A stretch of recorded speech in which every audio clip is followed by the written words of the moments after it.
Welcome to New Home Insights, the podcast from John Burns Research Consulting. I'm your host, Dean Worley.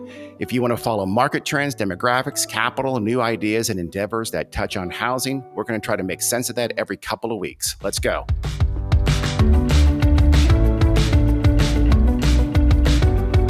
Hello, everyone, and welcome to the New Home Insights podcast. I'm your host, Dean Worley.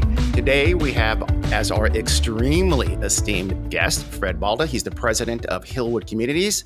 Hillwood Communities is one of the biggest and best land developers in the country, of course, but they are also, in turn, part of a much larger company run by Ross Perot Jr., who I'm sure most of our listeners are familiar with. And they have interest in things like airports and hotels and other commercial sectors, as well as oil and gas. We're going to talk today about the communities that they build, these great master plans that Hillwood builds all over Texas.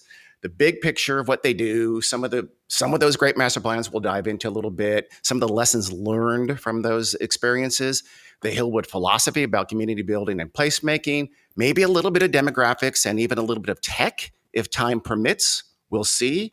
And then we'll end it up with a quick look at what's next. Fred, how are you this morning? Thank you for having me. I'm doing great. It's great to be in this business. And yes, we have our challenges, but very exciting times for all of us. So thanks for having me. I love your podcast. I appreciate that. Thank you. And thanks for coming on. Let's start with just a little bit. Give us a little bit of background on you, Fred Balda, and then maybe a little bit on Hillwood before we get into the meat of the master plans. You bet. So Fred Balda grew up mostly in Dallas, Texas, graduated from high school in Dallas.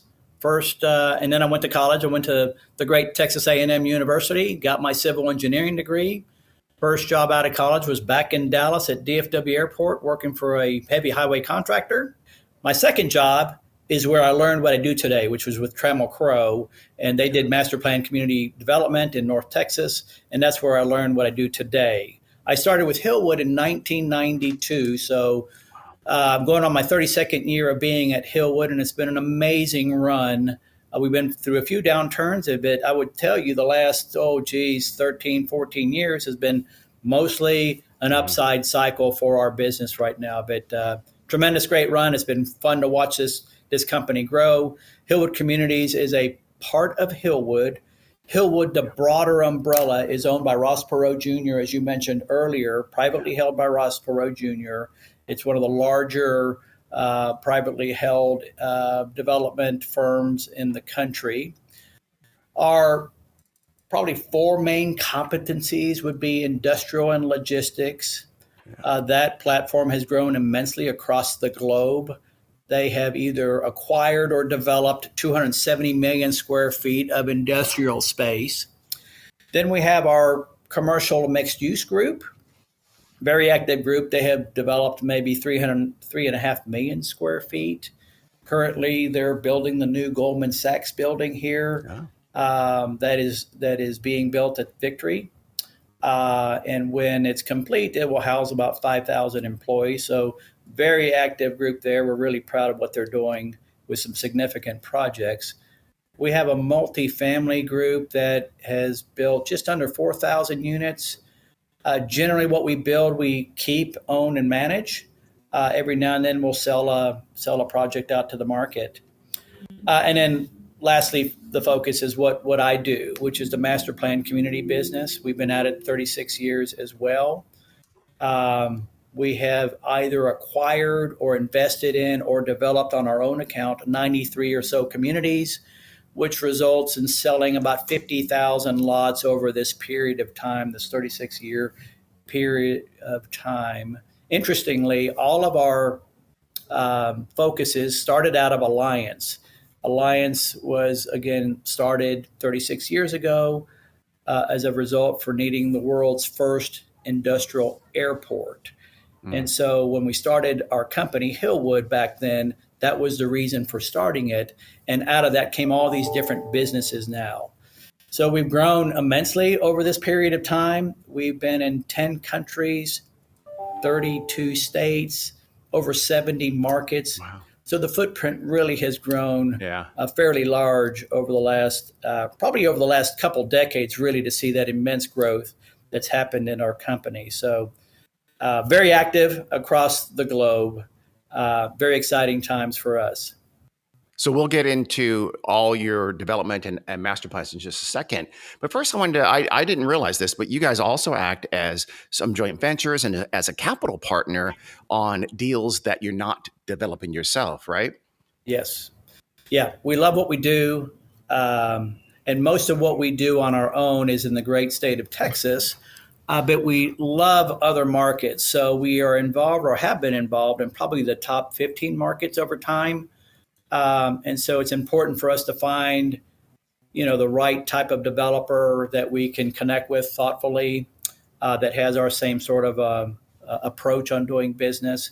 But there's plenty of great developers out there that we've met over time through our network that just need capital. So we provide capital to these local developers.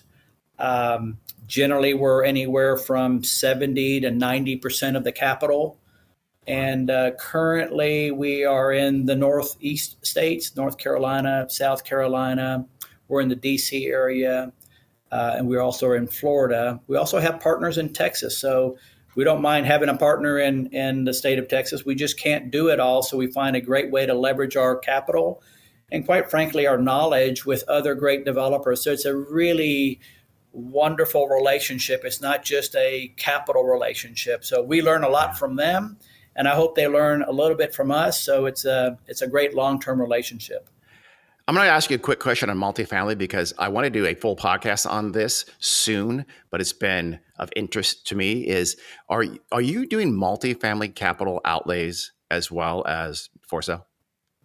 I would say some, not as much in the for sale, as much as in the for sale business. Yeah. My question is, when do you see that? And then we'll move on. I promise. This is just something that I was thinking about very recently. When do you see that multifamily capital start to, the ice start to thaw a little bit? Do you have any timeline on that? Yeah, we're starting to see it thaw a little bit now. It certainly has been a little bit frozen this past year or so, without a doubt. We develop our multifamily in A markets and their Class A projects. So I think that's been helpful. We certainly are challenged like the rest of the world with our leases and our lease rates, but slowly we're building up back that occupancy rate. And I would say, if you want my crystal ball, I do. Probably another year before it really starts to thaw out for capital to be attracted again to the multifamily side. We're seeing parts of our company that capital is now starting to chase it again. But overall industry, I'd say a good another year. Okay. Let's get back to master plans. Let's start with master plans. So first, let's just start with sort of describe what is the typical Hillwood developed master plan, size, scope, kind of orientation? Sure. Scale does matter. Probably our sweet spot is 1,000 to 2,000 acres in Texas. And what that means is anywhere from 3,000 to 6,000 homes. Make that work really well for us. That allows us the opportunity to create diversity of product, diversity of amenities, create these wonderful lifestyle programs. So that's probably our sweet spot. And also not just single family, but mostly single family is what we develop. But it's also nice for us to also have dedicated probably 30 to 50 acres of mixed use, which will be developed towards the very end of these projects, with either a grocer anchored retail center, some multifamily as well. But you'll have the entire footprint of those kind of uses that we'd like to have in our master plan. So that would be the typical. We'll go a little bit smaller in cases. It's been very hard lately to compete with the smaller tracts of land, which the builders are really taking advantage of right now. And we'll go bigger than that. I mentioned Alliance earlier. Alliance is a huge master plan mixed use project, which includes some of our master plan communities. But that's 27,000 acres, which is relative to the Woodlands size in Okay. Houston. So we'll go big, but I will tell you our sweet spot is probably 1,000 to 2,000 acres. We're working on a Okay. 3,000 acre property today as we speak. So it's all about absorption and where the submarket is and what's going on with that particular market. But incredible demand, as you know, right now in our industry. Very undersupplied in new housing and existing housing. So that's really driving a lot of our demand and need and supply for what we do every day. I also am finding that the master plan does well in good times and in bad, but in particular, more challenging times like now with high interest Yeah. rates and high prices, we're getting a larger share of buyers in our master plan. So our market share seems to grow in the more challenging times. So people, which tells you Oh, people wow. are really interested in spending their money wisely, and I do believe that. And so there is this flight to quality, if you will, Hmm. and also spending their money wisely so that they will, in turn, protect their equity. So there is value to the master plan, without a That's so, doubt. and you're seeing value. Essentially, they're making that decision, aren't they? They're going. The buyers are seeing value in a master plan versus the exact same product in a standalone neighborhood. They're going to pay up, but I think they view it as a little bit of an insurance policy. Okay, So sort there's of safer. success. There's historical success in the master plan, so they feel more confident. Um, you could talk to any one of our buyers or realtors. We on a realtor side, probably 80% of our business is realtor driven. So Hmm. still a very significant share. Now you're in Texas, so I'm going to guess that entitlements aren't the single greatest hurdle when you're developing a master plan like they are here in California, where I am. What is the biggest hurdle in purely getting that master plan to the goal line? Yeah. So some of the challenges we're dealing with today to get these master plans over the goal line really relate to pricing. Land prices have not come down because the market has been so active. Everybody's chasing some of the very best deals possible. We fall into that same category. So it's very competitive right now to find the right property. Then the zoning, even though we're in the great state of Texas and in North Texas, zoning really is still a bit of an issue that we need to kind of maneuver through and negotiate and get the right kind of zoning. These master plans, as you know, need a variety of product. They need some scale. They need variety. They need different types of product. They need the opportunities to develop these great amenities. And so it's a combination of land price, zoning, and then the creation of these public finance districts. You may have heard about those in Texas are called mud districts or Okay. freshwater supply districts or PIDs.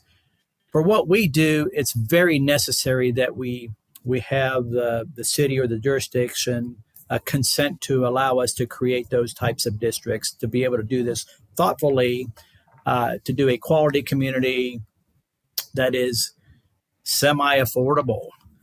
So our challenge is getting all that done and having the land seller give us enough time to accomplish all of that. That time frame generally takes us as much as a year. Would not be an Okay. unusual time frame to accomplish all these different items that are necessary. Let me just give you a point of comparison for affordability. Affordability is a big challenge, as you know, for our industry across the entire country. Um, so pre-COVID, in our portfolio of master planned communities, which we sell anywhere from 2,000 to 3,000 homes any given year. So we got a pretty good feel for what's happening in all these different markets that we're in. So back in 2019, our average priced home was $350,000 in these master planned communities on average. At the time, the mortgage rate was 4%. At the time, the PITI was about $2,200, $2,300 a month, principal, interest, taxes, and insurance. And then the household income necessary for that was $92,000 in 2019. The median household income for Dallas Fort Worth at the time would have been in the mid $70,000 median household income. So not terrible Hmm. disparity there. Today, our average price home is close to $600,000 across our portfolio. You know, the mortgage rate today is about 7%. That mortgage payment, house payment now is just under $5,000 a month. And therefore, it requires a $190,000 household income. Not sustainable, really Yeah. expensive to own homes today. Yeah. So I am shocked at the amount of business that we still are having, even with these high prices and these high interest rates. So I'm kind of getting away from your earlier question was what our Yeah. That's great. challenges are. And so you better buy the land right. You better have absorption right. You better have the right product right. And how do you address some type of affordability? We were benchmarking a week or two ago and looking for a smaller footprint, which is a smaller lot and a smaller home. So we're driving or we're flying around the country to find that right product, and so that we can deliver that product here in Texas that is semi-affordable now without Yeah. sacrificing the quality of these master plan communities. So it's a fluid exercise. It's a good exercise. Hopefully, we'll get back to some sense of normalcy. But I tell you right now, everything's just a bit too expensive. Density is one of the most obvious ways to sort of solve or at least alleviate that affordability issue. Have you seen jurisdictions trying to force you to be even denser than you want to go? I've seen that in quite a few cases. Are you experiencing that? Uh, Rarely, Okay. rarely. We do deal with a few forward-thinking communities that do want that and do need that and Yeah. do appreciate that. Um, the city of Denton, as an example, is one Mm. that really is into that. So we appreciate that attitude. And so it'll take us taking some of this product, showing it off, developing it, and then showing other cities around the area what we can do. The other segment that I think is also helpful in times like this is the build for rent. I truly Yeah. believe the build for rent product is one that will be needed for a long time in the master plan, and you can do it thoughtfully. Hmm. We have one build for rent joint venture in one of our communities called Harvest with a group called BB Living out of Phoenix. And it's a beautiful home. It's 3 and 4 bedrooms. It fits in nicely. And it's a great way for somebody to test drive a master plan community without buying there yet and really engage with all the amenities and engage with the wonderful school system. So it's a bit of an incubator for future buyers in our community. So I Yeah. do believe in the thesis, and I do think that is a segment that will stay. I fully agree with you. I feel like, especially if you want to get through more disposition of more lots on an annual basis, when you have, say, oh, we can get 6 or 7 or whatever it is, product types well segmented, add another neighborhood of BTR, completely different user profile, and it does work through a lot more of your volume if that's what you're looking for. Let's talk about some specific master plans. Okay, this is like asking, what's your favorite child? But I'm going to ask you, because I know they're all your children, all 93 of them or so. What is your favorite master plan that you have developed? You know, I get that question asked a lot, and it is like your children. I got 3 boys. Um, they're all my favorites. Now, some days one is more my favorite than the other. So in your podcast, I'm just going to make my stand pat answer is the next deal on the boards is my favorite Yeah. because it forces us to think differently and build on all the successes of all these other great master plans that we've done.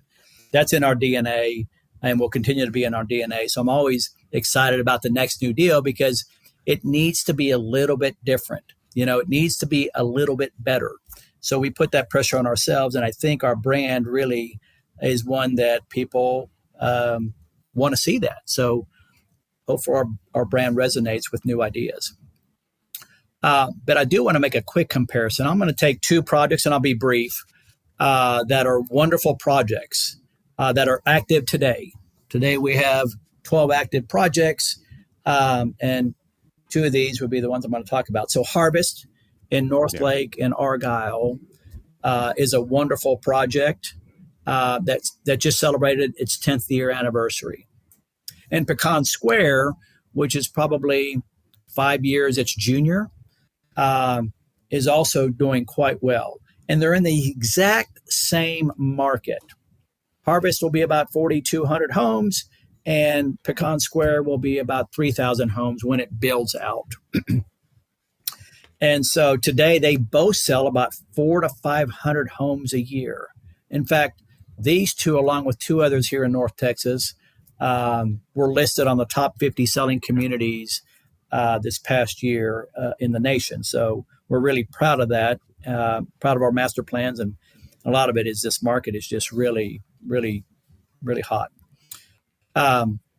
So Harvest, what made it special at the time was Harvest was one of the first agri-hoods that came into North Texas. So we preserved this little farm area. We took the old farmhouse, which was built in 1870, and we made that the kind of the centerpiece of the community. And so that, along with 5 greenhouses and 150 raised planters for the community to learn from, was its uniqueness and difference maker. But even with that unique farm style housing and component, we did some of the same things we do, just in a different style. We still do great parks. We still do great playgrounds. We still do great amenities. We still do great pools. All that still exists in this great project called Harvest. And importantly, it has 2 wonderful on-site elementary schools. So it is just, everything is working quite well in Harvest. So 5 years ago, Pecan Square comes out of the ground. So Pecan Square, as the name may indicate, it's all about the square. So it's a little bit more of a town square type of design. So when you drive into, I'll make a quick comparison here. When you drive into Harvest, you got this beautiful sense of arrival, and you got this beautiful 15-acre lake on the left side as you drive in, and then you see the beautiful farmhouse and you see the beautiful amenities. That's your experience as you drive into Harvest. Very nice. When you drive into Pecan Square, also very nice sense of arrival. You've got these beautiful, bigger home, front porch style homes at front on this wonderful thoroughfare green belt as you come in, and then you enter into the square at the very end. And in the square is where everything is happening. You got the greeting house that has your co-working space. You got an Amazon locker experience where if you wanted to send your Amazon delivery, instead of going from your home, it goes to the center there by the amenity center. You can do that. It's got this wonderful covered arena that we preserved. It used to be an old farm or used to be a horse stable area with training. And so we kept that 20,000 square foot arena. And in that arena today, you got lifestyle experiences there with entertainment. And then the other half is all about ball courts and pickleball courts and basketball courts. Okay. It is very active community, but both in their own rights, but both are very different. The architecture is a little bit different. So we'll tweak where we can to make enough differences in the same submarket. So when you asked me earlier, how big might you go? We might go 4,000 acres, but if it's in the same market, if that market is robust enough, we'll probably take that 4,000 acres and create 2 master plans and let them kind of compete in a good way and still appeal to that market would be a way to do it. Let me ask you, first of all, by the way, I'm glad you pronounce Pecan Square because I don't remember, but I saw you with on a panel with my friend and your friend, Karen Perlman, and he said pecan, and you started chuckling, and I think he started crying a little bit. I don't remember exactly, but it was brutal, and it is pecan. I grew up pronouncing it pecan, so I'm not sure. Anyway, let me expand on that a minute. What if you have a master plan? You just have one master plan. And again, you're trying to go for as much, the greatest disposition of lots as you possibly can on an annual basis, sales. How do you differentiate and try to draw as many buyer streams as possible? I mean, the obvious way you can go, say, conventional and age qualified, but within conventional, how do you do, say, 2 or 3 conventional that is not restricted villages, or whatever you want to call them, within the same master plan, and how can you differentiate them to bring in new buyer streams? You teased it a little bit with how Pecan Square has this town home and maybe this town square idea, and maybe it's a little denser. What are some ways to differentiate within the same master plan? Does that make sense at all? Completely. So let me Okay. give you a little bit about the demographic of our buyers. Right now, most of our buyers are still family oriented or have families. So 65% of our buyers are families. Quite frankly, that's probably a little bit down from historic trends. We would have been closer to 70 to 80% families 10 years ago. So um, below the 65%, we would have young professionals. 15% is young professionals, 65% is families, and the balance of, I think if my Aggie math is right, we got 20% left is empty nesters and retirees, Okay. which is a growing piece of the pie, if you will.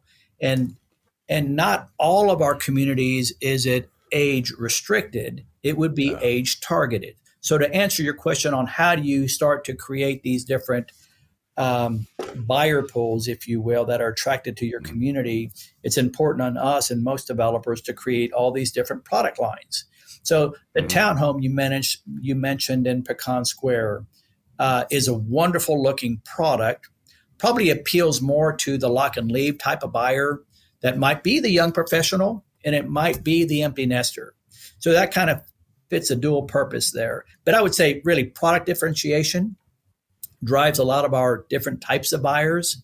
And so we'll go from, like I just mentioned, the first time home buyer, which is a misused name, the first time home buyer, we very, very rarely were attracting, say 10 years ago, because they couldn't afford to buy into the master plan. Yeah.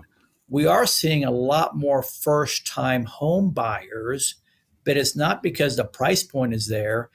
These millennials that have waited a longer period of time seem to have more equity that they've built up, and they are buying more home than we have seen in the past. So they technically are a first time home buyer.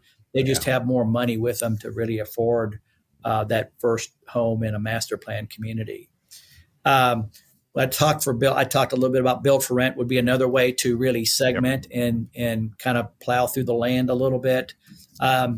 Each segment, just kind of a rough number, Dean. If you're doing it right, you better be doing 80 units per year per segment. So, to do 500 units in this market, that's a lot of homes. Clearly, there are folks that do more than that, but it takes a lot more segments and it takes a bigger, more robust type of sub market. But that's kind of a rule of thumb. So if you can have 6 or so segments, you ought to be, if you're on your game, you ought to be getting 400 to 500 homes coming out in a year, which is what Pecan and Harvest are doing right now. Okay. And within a segment, will you have multiple neighborhoods within a segment that is very similar lot types, for instance? Yeah, what we'll do within a segment is we generally have 2 to 3 builders in that segment. So you'll get, a variety of builders and a variety of architecture. And we're really disciplined about the guidelines we give that builder as to what they must build so that you're not tripping over each other. We also have square footage bands. That's not unusual. So you kind of stay in your lanes. And probably 50% of our builders are public builders in the master plan and 50% are the local private builders in the master plan. We like that mix, quite frankly, and it works quite well for us. So it's good. Let's continue on that sort of your master plan philosophy. What is Lifestyle by Hillwood? Yeah, Lifestyle by Hillwood. Really, it's a holistic approach on how people live from the start of a development to the end of a development. So I will break it down into 3 segments the way I think about it. And I will start with the last segment first. I'm going to go backwards on you.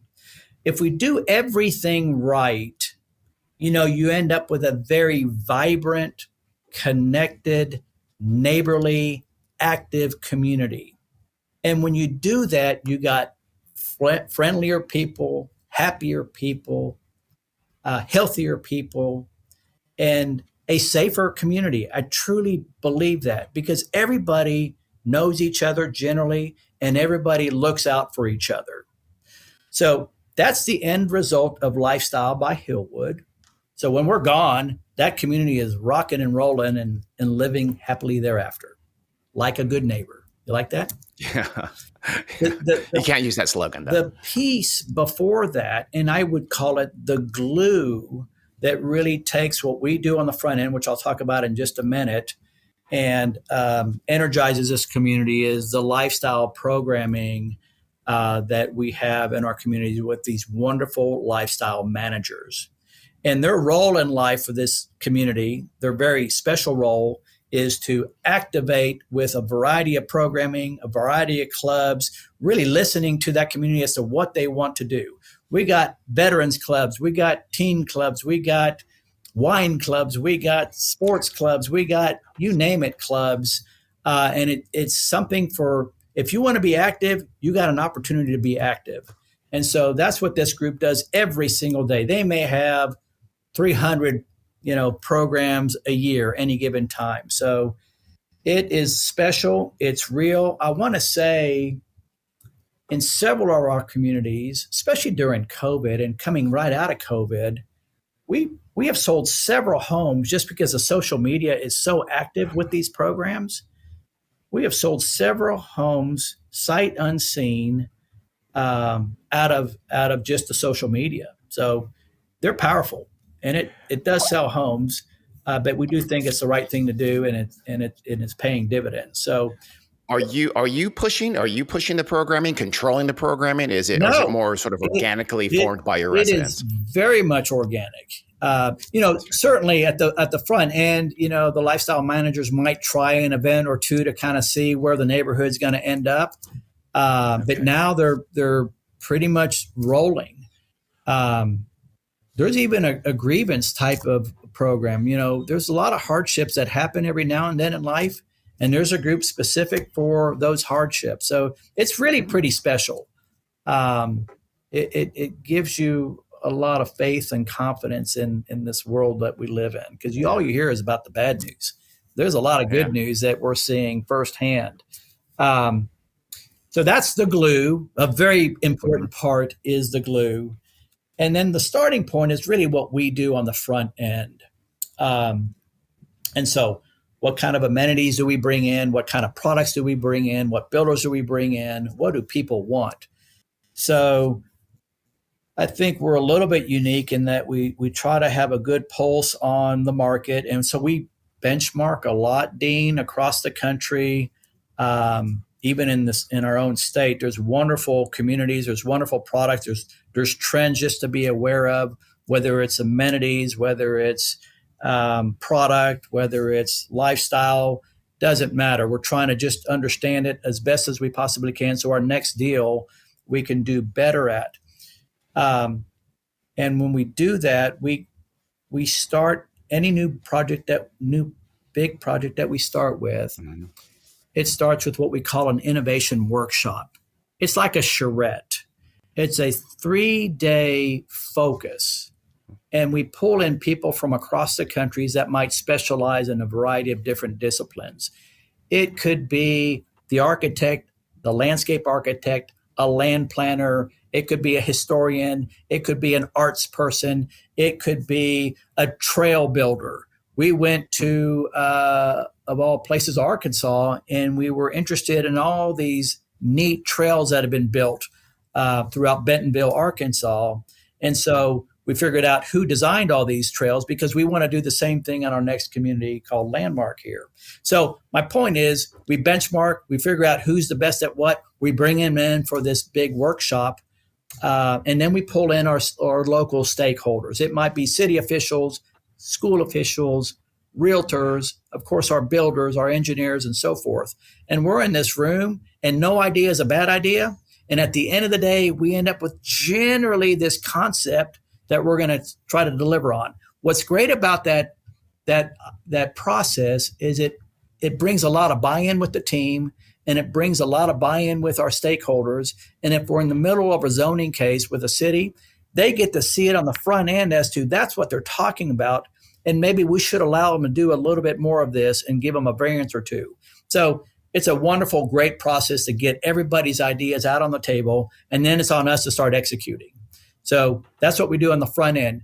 But importantly, we have kind of our 5 guiding principles that help kind of guide us through this process.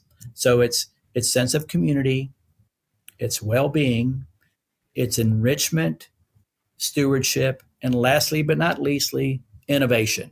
That's kind of the special sauce that we kind of pull together that makes this program a little bit different. So that's maybe gives you an idea of what we do and how we do it. Yeah, it does. We hear the word placemaking a lot, and sometimes it seems like what folks are describing when they think of that is mixed use are places and reasons for your residents to interact. How do you define placemaking and execute placemaking at a master plan? Yes, I'm going to give you a deep answer. Okay. So I really think it starts with this physical place that maybe attracts you to it first. And then once you get there, you find that you really enjoyed it and you want to return. That to me is a sign of good placemaking. So I'll come back to the master plan in just a minute, but I think of Central Park in New York City.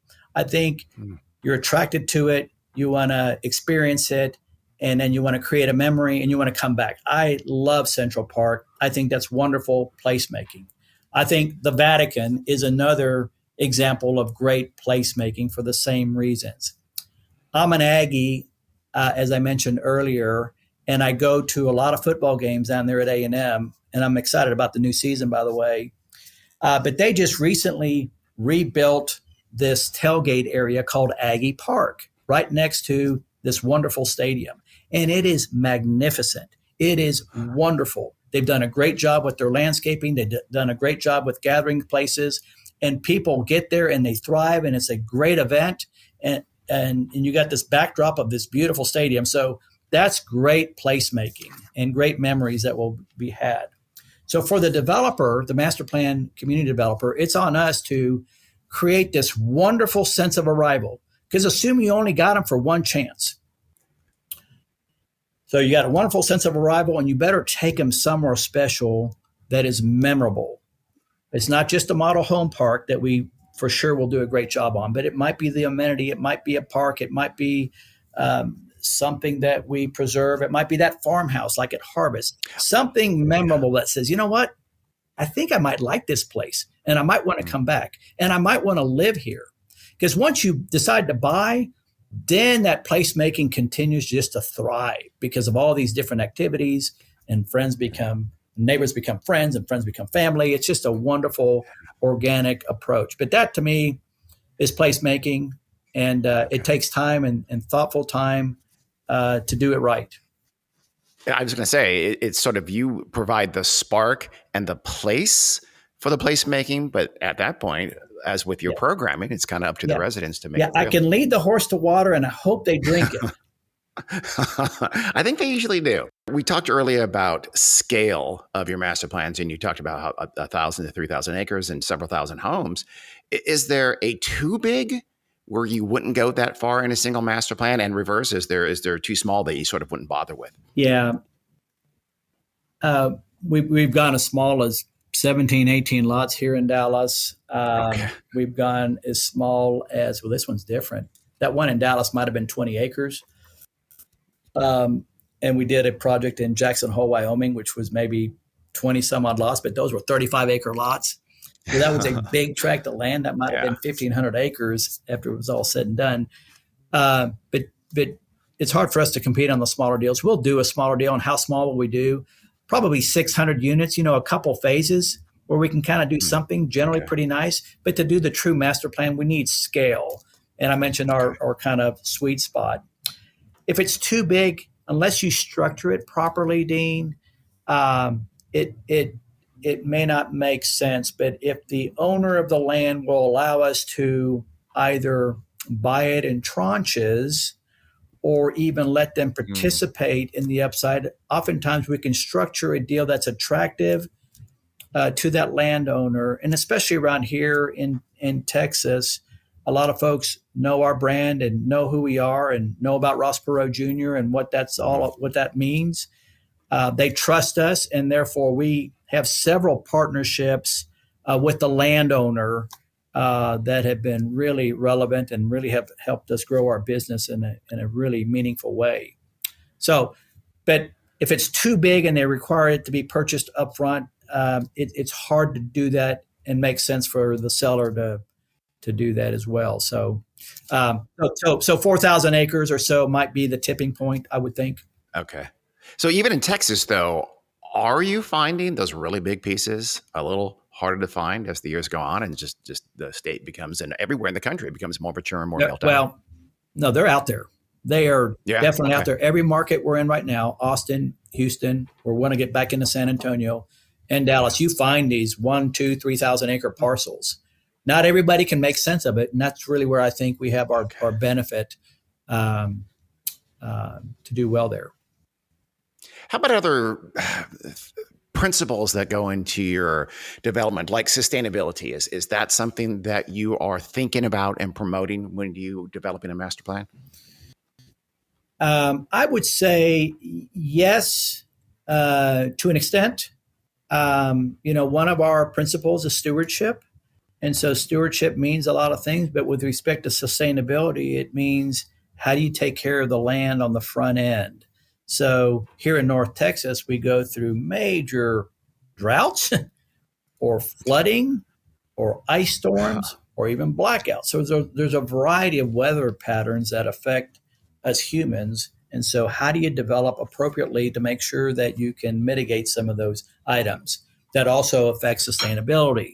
So a few examples on sustainability that we have that we use in our projects are, all of our landscaping is drought tolerant. All the water we use to irrigate those landscaping is well water. It's coming out of the ground. We create an irrigation pond, so we're not using valuable potable water to irrigate these areas.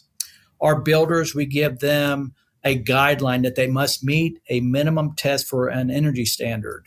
And so that's been good for all of us. Even the homeowner can only put in so many different types of landscaping in their front yard. So we require that. They have to have an approval for that. That speaks to sustainability. I'm telling you, the government allows and mandates that we allow solar panels on homes. And I think that's a good thing. I wish we could control it a little bit better. I'm not quite sold yet entirely on how that looks in the neighborhood. I wish that, and we're investigating it somewhat. I wish we could then take control of this and make a village of our program 100% solar panels. If you can do it thoughtfully, and maybe not necessarily rely on the federal rebate, then I think it makes sense. It's got to try to stand on its own. And that's kind of where we are with evaluating all these different ideas. There's a lot of good ideas out there, and we're trying to understand that a little bit better. We're investigating geothermal right now to see if it makes sense to do it. How can you do it thoughtfully? There's groups in Austin right now that are doing it, so we're trying to understand how they may do it. Everybody in our business is pretty open with these ideas. We're very open. If anybody comes visit us in our projects, here's how we do it. So we think we'll just keep lifting the bar that way. Yeah, it is. There's always transitions to these kinds of alternatives, and that's the tough part until they become mainstream. Let's switch over to builders. You have, like you said, just a wide array of builders that you're working with, both public and private. How do you sort of choose your builders? What are the keys to that a builder has to have for you to work with them and want to be part of your team? Yeah. So historically, we've done business with over 50 builders. We probably have, currently, we are doing business with 16 builders. And coincidentally, half are publics and half are privates. Yeah. And all those builders can do, different types of product types or segments that we're interested in the master plan. So we'll decide, we know which product we're bringing on in the master plan. We know which builders are really, really good at that. We try to limit each builder because we have so much demand for these master plans. We try to limit each builder to one product line so that we can really bring in more builders to the program and really get the best, I think, the best out of each builder. So what's hard sometimes are new builders coming into the market that want to be a part of our master plan. Unless they can bring in something a little bit different, it's hard to really bump an existing builder that we've already done business with. All of our builders are stable. They've been in business a long time. They have good customer reports. They know how to build. They pay attention to details. So those are all important factors in choosing a builder. So, I wish we had more projects for more builders, quite frankly. Are all your builders so far stick built? Have you had any 3D printing or offsite? No, good question. Most all of them are stick built. Some have their own operations outside where they might bring the trusses in from a factory or the windows in from a factory. But generally, it still takes that on the ground stick build crew to put it all together. So generally, yes, it's mostly stick built. In Austin, Lennar,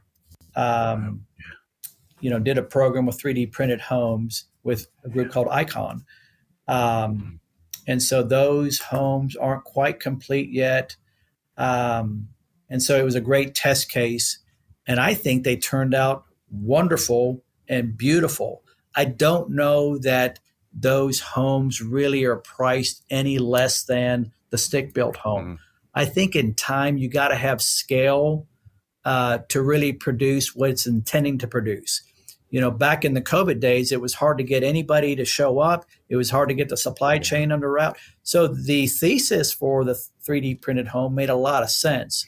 But I think it's going to take a couple more generations of this to really become a big part, because we could use the help. There's not enough labor in our industry right now, and I know there's plenty of attention in this area. At some point, someone will figure it out and will be better for it. So I do appreciate groups like Icon and Lennar that give it a try and give it a test.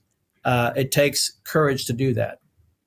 It's another one of those transition things, isn't it? Once it's mainstream, it'll take over in all likelihood. Some format of that will, but until it's really hard to get it to that point. How much input do you have when you are doing things like you said, home sizes and product segmentation? Is it pretty top down with your builders, or do you also have a little bit of a partnership with your builders and there's some give and take in terms of what the ultimate product looks like? Very much a partnership. We're not builders. We know kind of what we want and what we envision. They are the builders, and ultimately they will build the home and sell the home. I would think in California, clearly it's a different type of program where the developer is kind of designing the product. We really haven't done that here in Texas. We still very much rely on the builder. They'll take our guidelines and ideas and work with us to really accomplish that. But it's definitely a partnership on how we end up. As an example, we're very interested in bringing in the smaller product, the smaller footprint. Yeah. So we've hired architects to help us envision that and work with our builders to do that. And they're all on the same page. Every builder that is working towards a product that is a smaller footprint that still looks good and still appeals to that buyer. But definitely, it's not top-down mandate. We work closely with them. Let's do a quick hit on demographics and then a quick hit on technology. First, demographics. You've talked a lot about the buyer segments and buyer profiles and how you're going after a lot of those segments to really fill up a master plan. Is there any sort of untapped buyer segment right now in your mind that you think is going to have some more activity here in the near future? We're playing around with the build for rent, so we're starting to see that buyer segment come out of the rental home into the community. So that's an interesting one. The work from home, I didn't mention this in my demographic, but we are seeing a larger group of folks that work from home, but not necessarily work in our market. So that's been a nice surprise of buyers for us that we didn't count on. You know, generally it used to be for every, we got a huge amount of employees coming into this marketplace. There's a lot of job creation. So generally speaking, we're averaging 100,000 new jobs a year here. And the rule of thumb was for every 2 new jobs, you got a new home sale. So you'd have 50,000 home sales in theory. We're actually, I guess, that is obviously fueling our business. The work from home is a group that we never counted on that is fueling our business. And then I would say too, what we're noticing here in North Texas, at least, is we have a cultural buyer, specifically the Indian American buyer, that has showed up in waves in this marketplace. Probably 5 years ago, as best we could track, or able to track, we were that group of buyers was 5% of our new home business. Today, it's nearing 50% of our new home business. And what we find is that that culture is also interested in moving from other parts of the country. They also could be that work from home force, but wants to be in this community that they respond to. And so that's a neat demographic that you say, have we tapped? It's showing without trying to tap it anymore. But the active adult is certainly a growing piece of the business. We have Del Webb in one of our communities in Union Park. We have plenty of active adults without trying in Harvest. So that information is allowing us to now, maybe our next community, we do active adult on our own instead of necessarily a Del Webb program. We love Del Webb, but I'm saying we could also probably do it ourselves. So plenty of great opportunities that we can take advantage of. How about tech? You guys are pretty cutting edge. I mean, Ross Bros Sr., of course, founded EDS, and it was from the tech sector, and you guys are still involved in technology, the parent company as well. Are you doing more like sort of tech solutions in your master plans and trying those out and seeing how those go over? Yeah, I would say obviously tech is big just in running a business. So today we're upgrading a lot of our technology and our own operations. So it's important to constantly stay on top of that so we can become more efficient. That's what that is all about.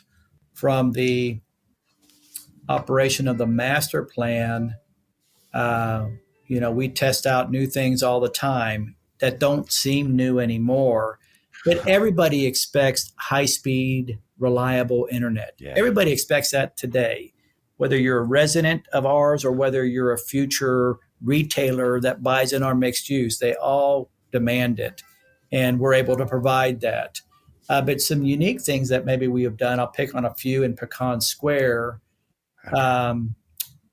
With the work from home environment that we were starting to see, especially during COVID, because we surveyed our residents at Harvest. So what we learned from Harvest allowed us to design Pecan a little bit differently from a technology point of view. And so early on, as we were marketing the community, we used all these virtual technology to show the public that this community was going to have all these types of housing, and here's what it's going to look like, and you can walk through the home. Early on, that wasn't popular, and now it's very popular. But we tried that in Pecan, and it really served us quite well. The other thing we did in Pecan Square is we delivered a complete Wi-Fi home that was ready when the homeowner moved in. So what does that mean? Sometimes there's dead spots on a particular floor plan. So we took every floor plan from the builder, and we worked with our technology partners, and we wanted to make sure that they had plenty of hotspots throughout the home. That was important. So when you bought into Pecan Square, you weren't going to have any dead spots, number one. And number two, you weren't going to have to wait for that service group to show up 2 or 3 weeks later. You had internet service because it's so important day one when you moved in.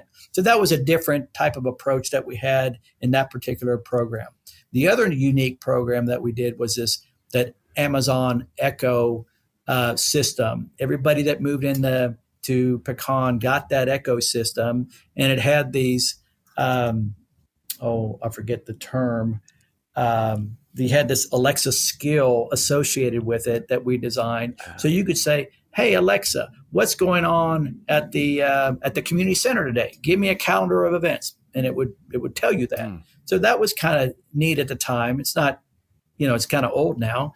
And then we also introduced this Amazon hub at the community center where you would have a choice if you traveled a lot or you weren't home. Because at a time, you might remember, whenever you ordered your Amazon delivery, sometimes it might walk away from your front porch. Unfortunately, it might get stolen.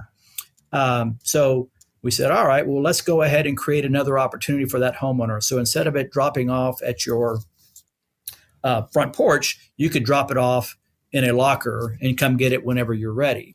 The other thing we implemented with respect to technology is now across the board, every home has a Ring doorbell or the equivalent of that. So that's kind of neat and different. We're working with deliveries, autonomous delivery from the ground level. In Harvest, we got a group called Klebon that delivers, and it's in a pilot program right now, that'll deliver goods to a homeowner. So you might say, I want this, that, or the other from this neighbor retailer, and it will drop off in this automated little vehicle, and it'll go to go to your front curb, and you'll come out and you'll punch a code, and it opens up the locker, and you'll grab your goods from it, and then this vehicle keeps moving on to the next stop. So that's a neat idea. We'll see how it takes up. It's so far well received. And then, have you done drones? In Pecan, we're doing drone deliveries. That's not a new thing, but we have an alliance with a group.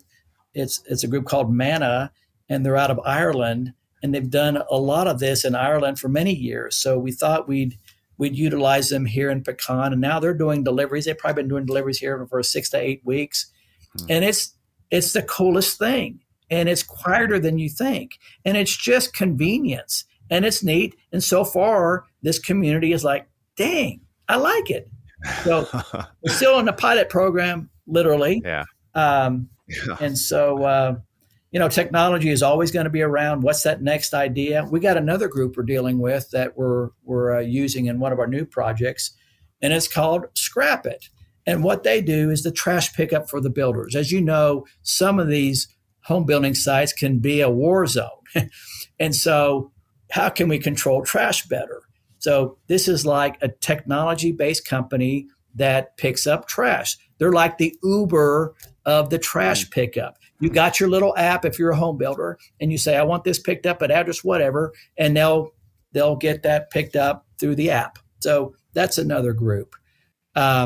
Anyway, we're testing out a bunch of different programs. Have you ever tested something out that turned out to be just a bomb, just a tech failure on not Google Glass level tech failure, but something just turned out to just fizzle?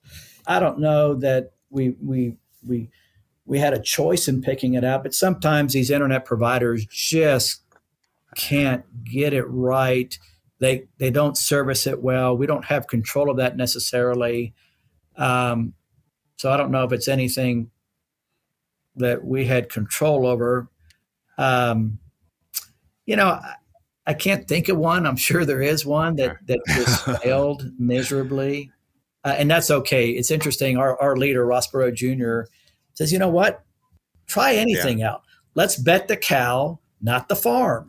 So we'll bet the little cow, but not the farm. So hopefully we'll create bigger farms. That makes tons of sense. Do these pilot programs, or in the case of drones, these non-pilot programs, see if they work. If they don't, move on. Yeah. Let's end up, Fred, with a couple of sort of future-looking questions. Let's start, though, with some perspective by just what these last few years have been some crazy times. What has been just the biggest challenge right now in the recent past that sort of keeps you up at night? Yeah, I guess the thing probably that it's what you can't control keeps you up at night. A jurisdiction changing the zoning for you. Zoning is really critically important. all these geopolitical issues and wars that are out there are really troubling on all of us, and it's hard to sometimes focus. Um, and I think affects the psyche of us and our buyers. Um, the capital markets have been challenging right now. We're fortunate to have a lot of capital in the enterprise, but even so, we do rely on the outside capital, and I think that will come back in time. But we hope there's not more troubled waters for the capital markets, but there could be, especially in the commercial world. So I can't control that. Um, where I get really, really comfortable, Dean, is just the tailwinds of our industry, of our market, of our buyers. There's just so much demand, and how can we meet it? It's on us, and we're challenged to do it properly, to create the right widget that now appeals to this new buyer. Because I do think we're going to have these higher rates for longer. You've heard that, and I also do believe it. And so this next year or two, count on a high-priced market. And so how do you continue to do good business in a high-priced market? I hope we can gain business in this high-priced market. So sometimes we'll take these challenges and try to better ourselves for it. We'll have better technology. We'll have an understanding better of who's buying in our programs. We'll have a better chance of maybe buying more land because not everybody else can buy it. We've all lived through, various cycles in these last 36 years. And so how do you survive through any downturn? I think we're a very cautious company. We try to predict what's next. And so you don't just hope and pray. That obviously is not the answer. So is affordability and price kind of your biggest concern going forward here in the near future? It really is. It's just not sustainable at all. But what helps us deal with that, again, as I mentioned earlier, is the proper zoning and the proper financial districts that are necessary in creating these big master plans. So that is a way to help us with some affordability. But you gotta create new products and that appeal to that marketplace. And we talked about them. The smaller homes, the build for rents. Those are appealing right now. Speaking of new, let's end with this question. Let's go real forward looking. What is your next master plan coming up on the drawing boards right now that's not open yet that you're excited about? So I got 4. So we got 12 deals that I think I mentioned that we have currently, and 4 of those, which is a third, are underway as we speak. So we got one in Houston, in League City specifically, called Legacy, that is just broke ground. So maybe we'll have lots end of the year or first of the year of next. We have 3 deals here in North Texas. Tree Line in Justin is well underway. We should deliver our lots at the end of this year. So we're excited about that. Our builders are lined up, and builders are lined up in Legacy. Before we start any deal, the builders are lined up. We have a new deal in Denton I mentioned earlier called Landmark. It's 3,000 acre project. It'll have 6,500 homes. We hope to break ground later this year. We're finalizing our last entitlements with the city right now, but we're really excited about that project. It's in the Alliance Corridor. And then our brand new one that we just bought in January, which we're really pumped up about, is in Salina, and it's called Ramble. It's a great name, Ramble. Mm-hmm. And so we hope to break ground on Ramble probably third, fourth quarter of this year as well. So 4 big master plans that either broken ground or will break ground this year, which is pretty exciting for us. I don't think we've ever had that many at one time, or at least that size at one time. So exciting times for us. And at the same time, we are searching and looking for that next pipeline is that also keeps me up at night is finding the next deal in this market. And that next one will be your new favorite. That'll be my new favorite.